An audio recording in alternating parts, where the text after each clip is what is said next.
इस video lecture में हम देखेंगे डिटर्मिनेंट्स का प्रॉपर्टीज़। टोटल मिलाकर 6 या 7 प्रॉपर्टी होंगे डिटर्मिनेंट के, पर उससे जाने से पहले हम एक क्वेश्चन देख लेते हैं, इक्वालिटी ऑफ डिटर्मिनेंट्स। ये भी एक प्रॉपर्टी होता है। तो मैट्रिक्स में क्या होता था, दो मैट्रिक्स अगर इक्वल होते थे तो उसका कॉरस्पॉन्डिंग एलिमेंट भी इक्वल होता था। जैसे 4 इसके साथ, x इसके साथ इक्वल होता, पर डिटर्मिनेंट में ऐसा नहीं हुआ है। Suppose A B C D एक मैट्रिक्स गिवन है और इसके वैल्यू है 4 2 7 5। देन इसको अगर हम देखें तो A का वैल्यू 4 आएगा, B का वैल्यू 2 आएगा, C का वैल्यू 7 आएगा, D का वैल्यू 5 आएगा। ठीक है, पर डिटर्मिनेंट में ऐसा नहीं होता। डिटर्मिनेंट में कैसा होता है, इसको हम एक्सपांड करेंगे, एक्सपांसन का जो वैल्यू निकल के आएगा वो इसके एक्सपांसन के वैल्यू के बराबर होगा। देखते हैं, अगर मैं इसको एक्सपांड करूँगा तो क्या होता है, इन दोनों को मल्टीप्लाई करना पड़ता है, फिर सब्सट्रैक्ट करके इन दोनों को मल्टीप्लाई करना पड़ता है, इन दोनों को मल्टीप्लाई करना पड़ेगा, फिर सब्सट्रैक्शन करके इन दोनों को मल्टीप्लाई करना पड़ेगा। तो इसको अगर एक्सपांड करेंगे तो क्या होगा, 4 into two minus x into x हो गया, इक्वल टू 2 इंटू 5 माइनस ये हो गया 3 इंटू 6। तो ये बन के आएगा, ये 8 minus X square equal to 10 minus 18। तो बन गया एक्स स्क्वायर इक्वल टू ये आएगा कितना, 8 16। एक्स स्क्वायर इक्वल टू हो गया 16। तो एक्स कितने हो गए, √16 इक्वल टू प्लस माइनस 4।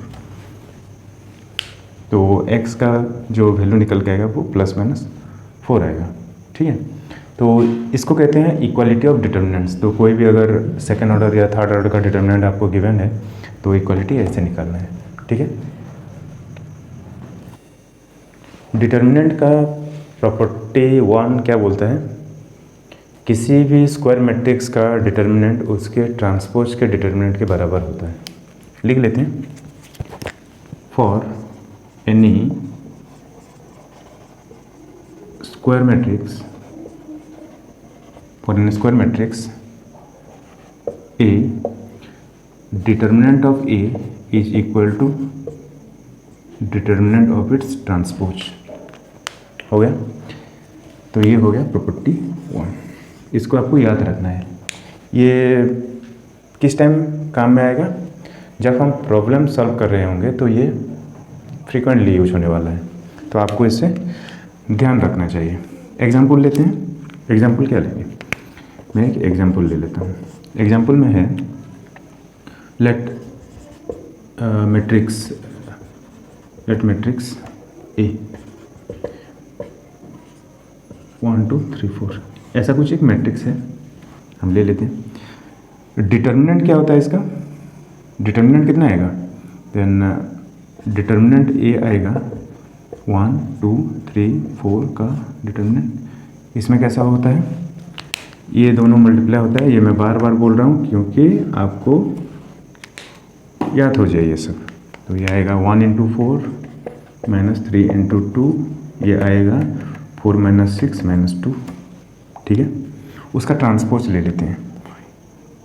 ए का ट्रांसपोज क्या निकल के आएगा, ट्रांसपोज मैट्रिक्स चैप्टर में अच्छे से समझाया गया है। ट्रांसपोज क्या होता है, ट्रांसपोज ये होता है, रो को हम कॉलम में कन्वर्ट कर देते हैं और कॉलम को रो में कन्वर्ट कर देते हैं। ठीक है, तो रो कौन सा है, 1 2, ये कॉलम बन जाएगा, मतलब ये 1 2 ऐसे है ना, तो ये कॉलम बन जाएगा, तो 1 2 ऐसे आ जाएगा। ठीक है, 3 4 ये रो है ना, तो 3 4 ऐसे आ जाएगा, 3 4 हो गया ना, ये हो गया ए ट्रांसपोज, हो गया ए ट्रांसपोज, ये बन गया मैट्रिक्स हो गया। डिटर्मिनेंट ऑफ ए ट्रांसपोज तो क्या आएगा, इधर देखते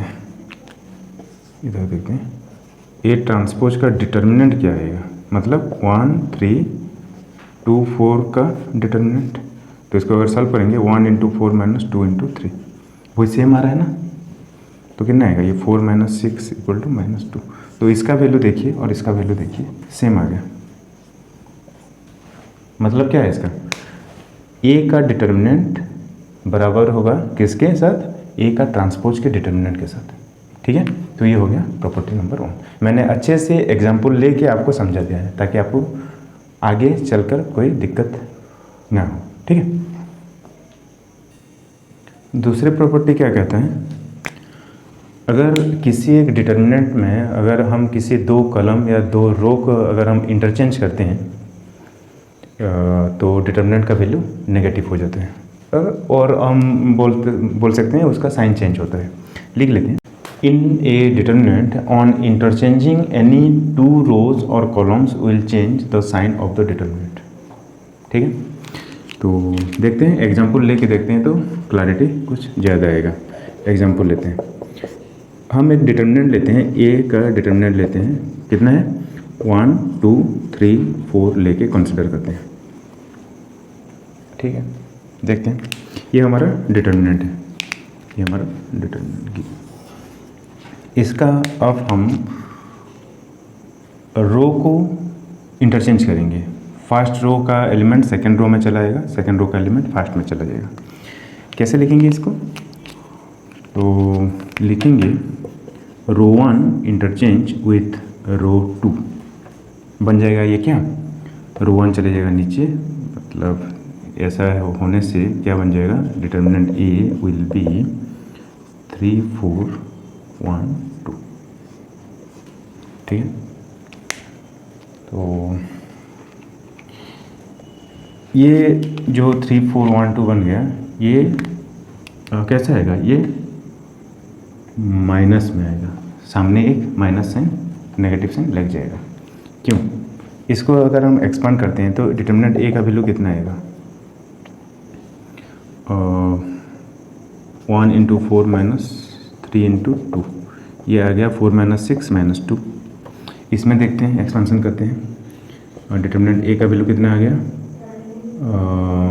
3 रहने देते हैं इसको, 3 इंटू 2 माइनस 1 इंटू 4, तो आ गया ये 2।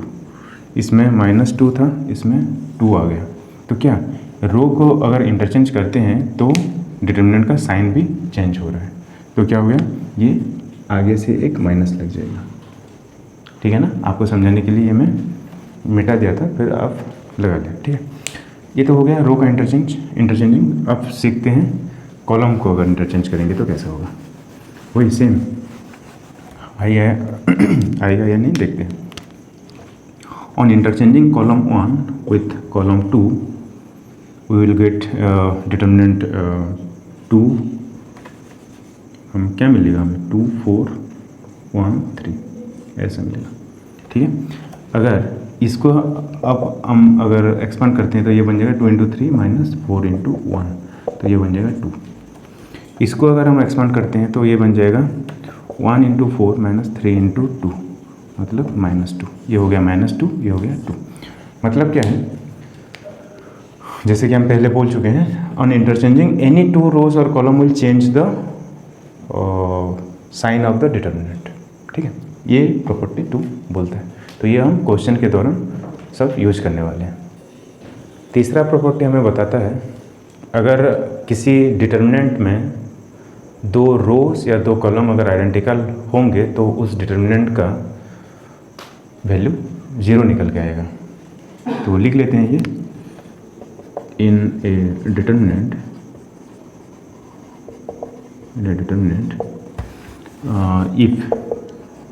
if any 2 rows or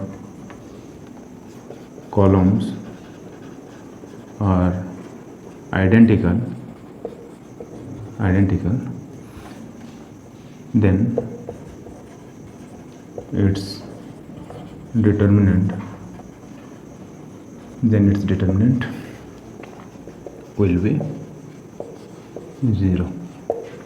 example ले लेते हैं, एक छोटा सा एग्जाम्पल ले लेते हैं। एक थर्ड ऑर्डर डिटर्मिनेंट का एग्जाम्पल ले लेते हैं। मैं ले लेता हूँ 1 2 3 4 2 5 1 2 3।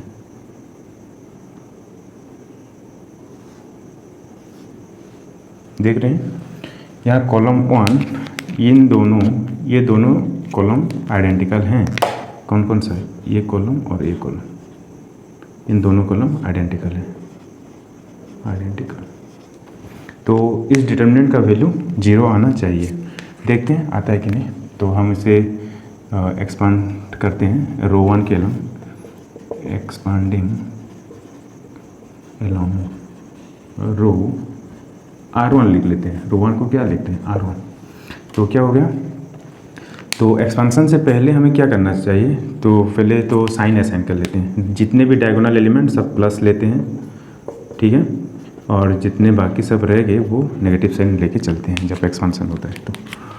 तो रो 1 के अलग हम एक्सपांसन करेंगे तो ये फर्स्ट आएगा +1 +1 आएगा। तो फिर आ जाएगा डिटर्मिनेंट 1, जिस रो जिस कॉलम में है उसको छोड़ देना है, बाकी सब लिख लेना है 2 2 5 3 ऐसा लिख लेना है। फिर 4 कौन सा साइन लेके चलेगा, माइनस।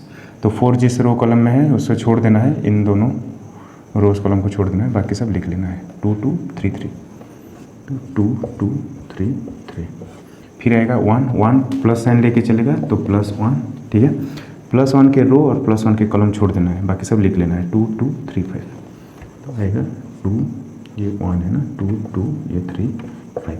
इसका वैल्यू 0 आना चाहिए, इस प्रॉपर्टी जो बोल रहा है, क्योंकि ये दोनों कॉलम आइडेंटिकल हैं, ठीक है। तो एक्सपांड करते हैं 1 × 2 × 3 -5 × 2, ठीक है, -4 2 × 3 -3 × 2, ठीक है, प्लस 2 × 5 -3 × 2, ठीक है।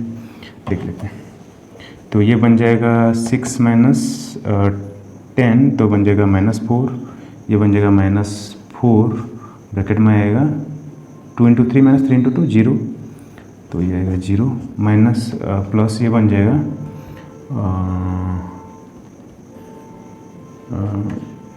10 - 6। तो देखते हैं क्या आता है। ये तो बन जाएगा 0, तो -4 और ये +4 रह के आएगा, तो ये हो गया 0। जैसे हमने बोला था ये दो कॉलम या दो रो आइडेंटिकल होने से डिटर्मिनेंट का वैल्यू 0 आ जाता है। तो यहाँ दोस्तों देखिए इसका वैल्यू 0 आ गया। तो यही बात प्रॉपर्टी 3 बोल रहा है इसमें। तो हम इसमें कॉलम आइडेंटिकल लिए थे, जैसे रो अगर आइडेंटिकल होंगे तो भी डिटर्मिनेंट 0 आएगा। जैसे कि अगर हम लेते कुछ ऐसा अगर हम और एक एग्जांपल लेते हैं 5 7 2 0 3 5, यहाँ आ गया 15 21 6। तो इसका डिटर्मिनेंट क्या आएगा, 0 आएगा। क्यों? और एक प्रॉपर्टी हम आगे जाकर पढ़ने वाले हैं। डिटर्मिनेंट में क्या होता है, अगर हम कॉमन लेना चाहते हैं तो किसी एक रो या किसी एक कॉलम के अलॉन्ग हम कॉमन ले सकते हैं। जैसे कि ये तीसरा रो देखिए, ये तीसरे रो में हम कॉमन ले सकते हैं। कैसे कॉमन ले सकते हैं देखते हैं। इसको हम ऐसे भी लिख सकते हैं, इसमें ये 3 × 5 3 × 7 3 × 2 है, तो 3 हम कॉमन ले सकते हैं। तो मैं 3 कॉमन ले गया और बाकी सब एलिमेंट्स को लिख लिया यहाँ पर, ठीक है। 0 3 5 और ये 3 7 और ये 3 2, ठीक है। तो अब देखिए दोस्तों प्रॉपर्टी 3 क्या बोलता है, किसी भी दो रो या कॉलम अगर आइडेंटिकल हो गए तो डिटर्मिनेंट का वैल्यू 0 निकल के आता है। तो इस डिटर्मिनेंट का वैल्यू कितना आएगा, दिस इक्वल टू 0। आपको कुछ नहीं करना है। ऐसे अगर देखते तो ये आइडेंटिकल नहीं लग रहे थे, अगर हम 3 को अगर कॉमन ले लेते हैं तो ये आइडेंटिकल बन जाते हैं। तो हमें फर्दर सॉल्व करना नहीं पड़ेगा। ये इससे हमको क्या फ़ायदा मिलेगा, इससे हम टाइम सेव हो जाएगा एग्ज़ाम में। अगर कोई क्या गलत लिख लिया क्या, हाँ ये तो गलत है ना, इसमें 5 होना चाहिए, ठीक है, तभी तो ये आइडेंटिकल होगा ना, ठीक है। अभी ठीक है। तो ऐसे अगर कुछ कॉमन जाता है तो कॉमन ले लेना है, फिर देखना है, कंपेयर करना है किस दो रो या कॉलम आइडेंटिकल है या नहीं। अगर है तो कुछ सोचना नहीं है, उसका वैल्यू 0 रख देना है, सिंपल। फोर्थ प्रॉपर्टी बोलता है स्केलर मल्टीप्लिकेशन के बारे में। जैसे कि हमने मैट्रिक्स में पढ़ा हुआ था, क्या पढ़ा था, किसी एक मैट्रिक्स है A B C D, कुछ ऐसे मैट्रिक्स गिवन है। अगर इसमें हम सपोज ले लेते हैं ये जेड मैट्रिक्स, ठीक है। अगर इसमें हम के मल्टीप्लाई करना चाहते हैं तो ये के हम कैसे लिखते हैं, जे ए बी सी डी, ये मैट्रिक्स में सारे समझाया गया है कैसे मल्टीप्लाई होता है। इस के सारे एलिमेंट में मल्टीप्लाई होता था मैट्रिक्स में, तो ये बन जाएगा के ए के बी के सी के डी, ठीक है। पर दोस्तों ये डिटर्मिनेंट में ऐसा नहीं होता। डिटर्मिनेंट में कैसा होता है देखते हैं। डिटर्मिनेंट में होता है, अगर हमें एक डिटर्मिनेंट दिया हुआ है ए बी सी डी कुछ ऐसा दिया हुआ है, अगर हम इसमें के मल्टीप्लाई करना चाहते हैं तो ये के हम ऐसे लिखेंगे ए बी सी डी, कोई दिक्कत नहीं। अब हम डिसाइड करेंगे हम कौन सा रो या कौन सा कॉलम में इसको मल्टीप्लाई करेंगे। डिटर्मिनेंट का वैल्यू से सेम आएगा। तो देखते हैं, मैं मल्टीप्लाई करना चाहता हूँ फर्स्ट रो के एलॉन्ग, तो इसको लिख सकता हूँ के ए के बी एंड बाकी सेकेंड रो जो रह गया वो जैसा कि वैसा रहेगा, ऐसा लिख सकता हूँ। और क्या लिख सकता हूँ इसको, मैं ऐसा भी लिख सकता हूँ इसको, के को मैं सेकेंड रो के एलॉन्ग मल्टीप्लाई करूँगा तो ए बी के सी के डी, ऐसा भी लिख सकता हूँ। और ऐसा भी लिख सकता हूँ, के को हम फर्स्ट कॉलम में मल्टीप्लाई करेंगे तो के ए के सी बी डी, ठीक है। और ऐसे भी लिख सकते हैं, के को हम सेकंड कॉलम में लिख सकते हैं तो बन जाएगा ये ए के बी सी के डी। आपको जब भी जिस रो या जिस कॉलम में मल्टीप्लिकेशन की ज़रूरत होगी स्केलर मल्टीप्लिकेशन की, तो आप ऐसे मल्टीप्लाई कर सकते हैं और ऐसे स्केलर को आप ले सकते हैं, ठीक है। ये सारा कुछ, ये 4 तरीके मैंने लिख दिया है, ये सारे अलग अलग हैं। ये पहला वाला, ये दूसरा वाला, ये तीसरा वाला, ये चौथा, ठीक है। जैसे आपको रिक्वायरमेंट है वैसे आपको इसको एप्लीकेट। 5वां प्रॉपर्टी ये बोलता है किसी रो या कॉलम में किसी दूसरे कॉलम या रो को स्केलर मल्टीप्लाई करके हम बढ़ा और घटा सकते हैं। कैसे लिख लेते हैं इसको। सपोज ith रो में हम ith रो के साथ हम कुछ बढ़ा या घटा सकते हैं, कुछ स्केलर मल्टीप्लाई करके jth रो को, ठीक है। ऐसे कॉलम में भी हो सकता है, ith कॉलम में हम ith कॉलम के साथ कुछ बढ़ा या घटा सकते हैं स्केलर मल्टीप्लाई करके jth कॉलम को, ठीक है, सी जे, ठीक है। ये 2 इम्पोर्टेंट रूल है। इससे हम क्या एडजॉइंट फाइंड करेंगे और इन्वर्स ऑफ मैट्रिक्स फाइंड करने में भी ये थोड़ा हेल्पफुल रहता है, ठीक है। तो देख लेते हैं ये कैसे काम करता है। सपोज मैं ले लेता हूँ एग्जांपल के तौर से 1 2 3 4 5 6 7 8 9, ये कुछ ऐसा कुछ डिटर्मिनेंट दिया हुआ है। इसके साथ मैं कुछ बढ़ा या घटा सकता हूँ। अगर मैं ले लेता हूँ ऐसे ले लेता हूँ, रो 1 के साथ हम लेते हैं रो 1 माइनस में रो 2, ठीक है, ऐसा कुछ ले लेते हैं तो ये बन के आएगा और वो डिटर्मिनेंट का वैल्यू सेम रहेगा। R1 को बस इंटरचेंज करना है। इसमें कौन सा रो चेंज हो रहा है, R1 चेंज हो रहा है R1 माइनस R2 के साथ। R2 और R3 सेम रहेगा, R2 चेंज नहीं होगा। 4 5 6 7 8 9 ये जैसा कि है वैसा रहेगा, पर ये रो 1 में हमें ऑपरेशन लगाना है क्या, R1 माइनस R2। R1 जो एलिमेंट है R2 के एलिमेंट के साथ घटा देना है। तो यहाँ आएगा कितना 1 माइनस 4, यहाँ आएगा 1 माइनस 4, यहाँ आएगा 2 माइनस 5, यहाँ आएगा 3 माइनस 6। तो ये डिटर्मिनेंट बन जाएगा कैसे, -3 4 7, ये -3 5 8, ये -3 6 9, ऐसा कुछ बन जाएगा, ठीक है। ऐसे हम प्रॉपर्टी 5th ऐसा बोलता है, ठीक है। अब हम देखते हैं कॉलम में भी ऐसा कुछ हम बढ़ा घटा सकते हैं किसी दूसरे कॉलम के साथ कुछ स्केलर मल्टीप्लाई करके। और एक एग्जांपल देख लेते हैं,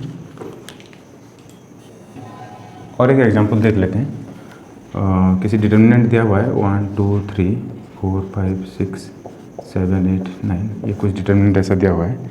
अब हम इंटरचेंज करना चाहते हैं C2 को C1, C2 को हम लिखते हैं C2 माइनस C1 करना चाहते हैं। तो डिटर्मिनेंट क्या निकल के आएगा, डिटर्मिनेंट आएगा C2 चेंज होगा यहाँ, C1 और C3 जैसे हैं, कॉलम फर्स्ट कॉलम और थर्ड कॉलम जैसे हैं वैसे के रह जाएंगे। तो पहले लिख लेते हैं उसको 3 6 9 ऐसे लिख लिया फर्स्ट और थर्ड कॉलम को। C2 चेंज होगा कैसे, C2 माइनस C1 मतलब 2 माइनस 1, C2 में जो एलिमेंट है माइनस C1 में जो जिस एलिमेंट है, फिर 5 माइनस 4 और फिर 8 माइनस 7। तो डिटर्मिनेंट बन जाएगा कि क्या, ये बन जाएगा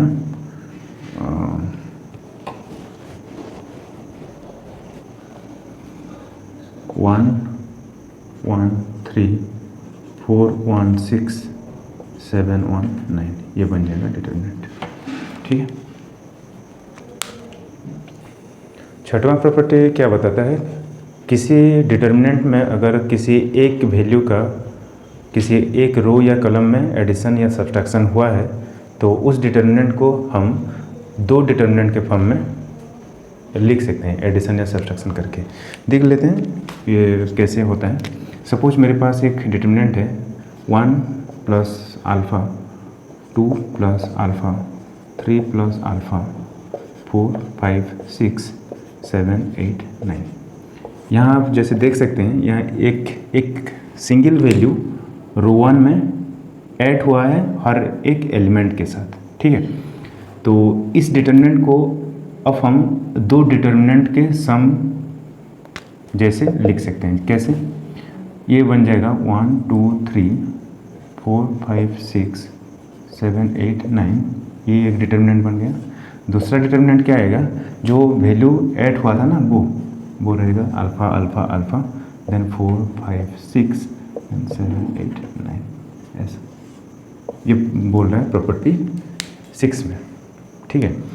यहाँ ऐड हुआ था तो इसको एडिशन दिया हुआ है।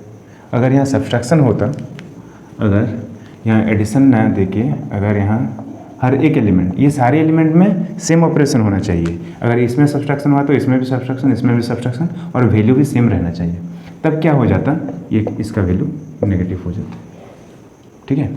तो सिंपली इसको हम लिख सकते हैं प्लस माइनस, ऐसे प्लस माइनस प्लस माइनस। ये किसी भी रो या कॉलम में हम कर सकते हैं, तो इसमें हम प्लस माइनस दे सकते हैं। ठीक है। ये किसी भी रो या कॉलम में हम ऑपरेट कर सकते हैं। ठीक है। देखते हैं नेक्स्ट प्रॉपर्टी। लास्ट प्रॉपर्टी हम देखते हैं जो कि इम्पोर्टेंट है।